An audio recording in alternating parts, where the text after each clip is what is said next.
عاملين دايت ونفسنا ناكل حاجة حلوة تدفينا في أيام الشتاء وطريقتها سهلة جدا ومتاخدش معانا وقت. هنعمل النهاردة مع بعض كيكة بالتمر والشوكولاتة. الشوكولاتة دايبة فيها من جوه، طعمها تحفة. يلا بينا نشوف هنعملها ازاي.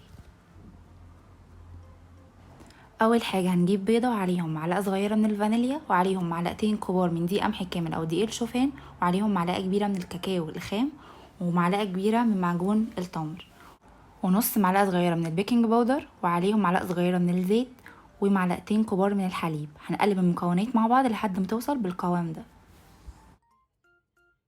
الكمية دي هتكفي فردين. هنحط في اي مج بيخش الميكرويف، هنحط فيه الخليط بتاع الكيك، ونحط في النص مكعب شوكولاتة دارك، وكمان زينتها بشوية من الشوكولاتة الدارك من فوق الوش، وندخلها الميكرويف لمدة دقيقة او في الفرن لمدة 10 دقايق.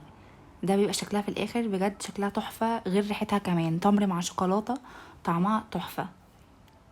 غير كده مش هتاخد معاكم اي وقت، هتاخد في تحضيرها ممكن 10 دقايق.